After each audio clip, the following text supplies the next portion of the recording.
പൊതുമേഖലാ സംവിധാനങ്ങളെ തകർക്കുന്നതിൽ കേന്ദ്ര സംസ്ഥാന സർക്കാരുകൾ മത്സരിക്കുകയാണെന്ന് രാഹുൽ മാങ്കൂട്ടത്തിൽ എംഎൽഎ.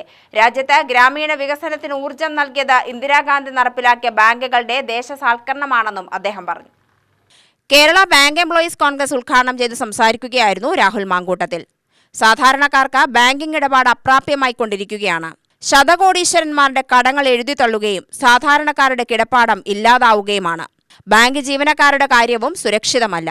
സർക്കാരിന് ചെലവില്ലെങ്കിലും ശമ്പള പരിഷ്കരണവും പെൻഷൻ പരിഷ്കരണവും നടപ്പിലാക്കാൻ സർക്കാർ തയ്യാറാവാത്തത് പ്രതിഷേധാർഹമാണ്. ആരോഗ്യ പദ്ധതി നടപ്പിലാക്കാൻ പോലും സർക്കാരിന് കഴിയുന്നില്ലെന്നും എംഎൽഎ പറഞ്ഞു.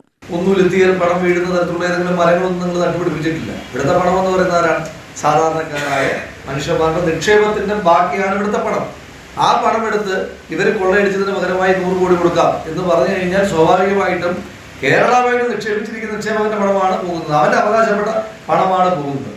പക്ഷെ അത് ഭാഗ്യവശാൽ റിസർവ് ബാങ്ക് ഇടപെട്ടതിനെ പ്രതിരോധിച്ചതുകൊണ്ട് മാത്രമാണ് ആ തരത്തിൽ കേരള ബാങ്കിനെ കൂടി തകർക്കുന്ന ഒരു ശ്രമം ഇതിന്റെ ഭാഗമായിട്ട് ഉണ്ടാകാതിരുന്നത്.